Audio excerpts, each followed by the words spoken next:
Polls. Thank you for having me. Yeah. And we thank you for being here, Barnaby. So you've spent years, maybe decades, building up an asset, let's say a mobile home park. It's producing, it's solid. You get to the point where you're thinking about selling, about, exiting. Right. Cashing out, moving on to the next chapter. Exactly. But the exit, it should feel like a win, a sort of dignified end to all that effort, not a scramble. But that's often what happens, isn't it? The standard offers, they might come in just a bit lower than you feel it's really worth. Or worse, you get dragged through months and months of bank underwriting for the buyer. It just costs you time, control. Feels frustrating. It really does. You've earned the right to call the shots on monetizing your own success, on your own timeline. So when that traditional route feels like it's, shortchanging you somehow, you need another way, something that puts you back in control. Okay, let's unpack this. What's the alternative? What's the strategic option when you want to sell, but really define better terms, keep more influence?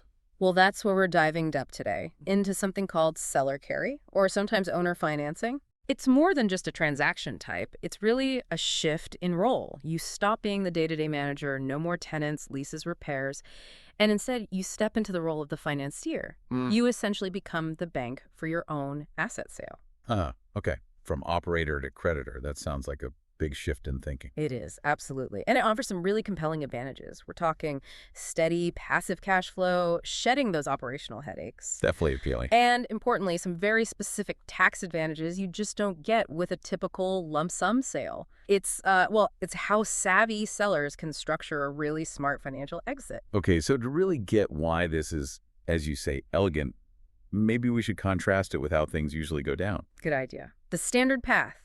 Buyer finds a bank. Bank does endless underwriting. Right, asks for everything. Everything. Then, if it all works out, you close, get one big check. But then come the deductions. Broker fees, closing costs, title fees, and the big one, the immediate capital gains tax hit on the whole profit.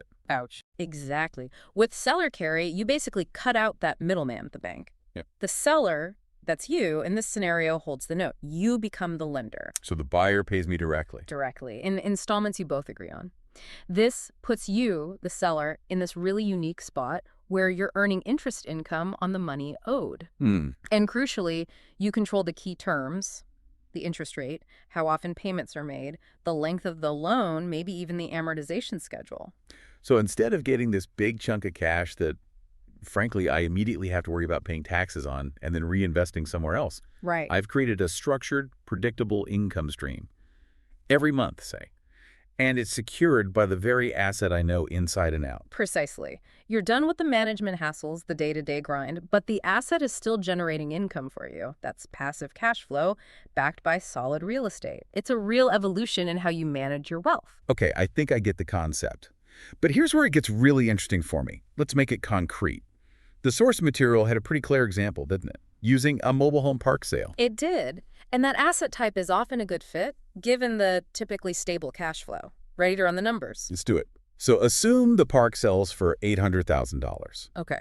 And the buyer puts down a decent chunk, say $150,000. That seems important, shows they're serious, gives you immediate equity cushion. Very important. A good down payment is key, so that leaves $650,000 that the seller is financing. Right. And you, the seller, set the terms. Let's say 6% interest. Seems reasonable, maybe better than you'd get elsewhere safely right now. Often, yes. And let's structure it over 5 years. Maybe interest-only payments for those 5 years with the big principal payment due at the end, a balloon payment? Okay, interest only at 6% on $650,000. Let me see, that's $39,000 a year divided by 12. Comes out to $3,250 every single month. Wow.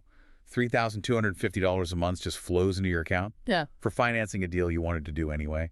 That's just the interest, not even touching the principal yet. And that brings us right to the real financial magic here, the tax deferral. Yes, taxes. In a normal lump sum sale, boom, capital gains tax is due on that whole profit right away in that tax year. Uncle Sam gets his cut immediately. Immediately. But with seller carry, structured as an installment sale under the tax code, you generally only pay capital gains tax on the principal portion as you receive it. So during those 5 years of interest-only payments, I'm paying tax on the $3,250 interest income each month. Correct. That's ordinary income. But the big capital gains tax hit on the $650,000 principal. That doesn't happen until the end. Not until that final balloon payment is made, when the buyer either pays you off or, more likely, refinances with a traditional lender now that they've stabilized the property. That's when you receive the bulk of your principal, and that's when the main capital gains tax event occurs. Okay, that's significant. For 5 years, that capital, the money that would have gone straight to the IRS, is still working for me. It's generating that 6% return. Exactly. It's a really sophisticated play. You've basically turned a taxable sale into, well, like a 5-year private investment, generating income, secured by an asset you know well. Okay, but let's be real, this is a deep dive. It sounds good, Yeah. but becoming the bank, that carries risk. Right. What if the buyer defaults? Then I'm stuck trying to foreclose, which is exactly the kind of headache I wanted to avoid by selling. That's a fair and critical point. Risk mitigation is key. It really comes down to a couple of things. First, the collateral itself. Mobile home parks, historically, tend to be pretty recession resistant. Affordable housing is always needed. True. Steady demand. That stabilizes the value of what's securing your loan. But second, and maybe even more powerful, is your information advantage as the seller. What do you mean? You know that property intimately. You know its real value, its operational quirks, its tenant base, probably better than any outside bank appraiser ever could. So, because I know the asset inside out, and I structured the deal defensively maybe with that big down payment we talked about, Yes. I'm actually in a stronger position if things go wrong than some big impersonal bank would be. That's the argument. You hold the note, you're the primary secured creditor, you have leverage. Foreclosure is definitely still a headache nobody wants. Right. But your odds of recovering your capital, maybe through a workout or even taking the property back efficiently, are arguably higher because you understand the underlying value so deeply. Okay, that makes sense. It's calculated risk based on superior knowledge. So understanding the mechanics and the risks, let's swing back to why this is often called elegant, the win-win part.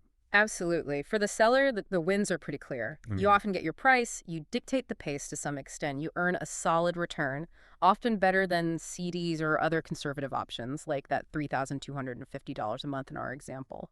And it's income backed by an asset you trust, plus maybe a bit more dignity. Less pressure from outside banks scrutinizing everything. Exactly. A less pressurized exit. But think about the buyer's side, too. Okay, what's in it for them? Why would they prefer this? Simplicity and speed, mostly. They get to completely skip the bank circuses. The bank circus. I like that. All the underwriting hoops, the endless document requests, the delays. Right, all those things that can kill deals or just make them incredibly frustrating. With seller financing, if the seller is comfortable, the deal can often close much, much faster. And that time saving is valuable for the buyer. Lets them take over operations quicker, start making improvements, stabilize the asset. Precisely, without waiting months for a bank committee to make up its mind. It's quite a contrast, isn't it? The bank adds complexity, slows things down, costs money for both sides, whereas seller carry seems to streamline it, speed it up, potentially increases the seller's return, and simplifies things for the buyer. It really lines up well. Control, tax advantages, cash flow for the seller, speed, simplicity, efficiency for the buyer. It's a genuinely synergistic structure when done right. The source material also touched on something a bit softer, the relationship aspect. Calling seller carry an invitation. Yeah, I thought that was insightful. It signals a different dynamic. The buyer isn't just trying to hammer out the lowest price using bank leverage. They're saying, hey, let's work together on this transition. It implies respect, maybe even partnership. That feels particularly relevant when you're talking about assets held for a long time. A mobile home park owned for 30 years. That's not just bricks and mortar, or I guess pads and infrastructure. It's tied up with memories, effort. It's part of the owner's story. Absolutely. It's legacy. And that's where the emotional side of seller carry comes in. The structure lets the owner, in a way, step back without walking away entirely. How so? Well, you're out of the daily grind, the management, but you're still connected. You get that check every month for, say, 5 years. It's a tangible link to the thing you built. A constant reminder of the successful asset you created and are now passing on. Right. It lets you finish that chapter on your own terms, not dictated by a bank's timeline or a broker pushing for a quick commission. It allows for a more graceful handover. Graceful. That feels like the right word. It matches the effort that went into building the asset over the years. That grace really defines the strategy when it works well. Okay, so let's wrap this up. Seller carry financing, It's not some weird loophole or overly complex trick.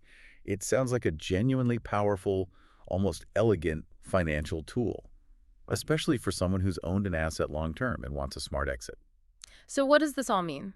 Fundamentally, it means you, the seller, can potentially turn what might feel like just a liquidation into a strategic income-generating investment. It builds this bridge, a stable, mutually beneficial bridge between your legacy with the asset and the buyer's future ambitions for it, all while maximizing your returns and, crucially, minimizing that immediate tax bite. And when you structure your exit like that, the whole process, the final transaction, it feels as thoughtful and well executed as the decades you spent building the value in the first place. Which leads us to a final thought we want to leave you with, something to chew on. Okay. If sellers can potentially get better returns, significant tax deferral, and more control using seller carry, what common assumption about how you maximize value, the idea that you must get all cash up front in a traditional sale, what does this financing structure really challenge for asset owners thinking about their exit down the road? That's maybe a strategic pivot worth exploring yourself.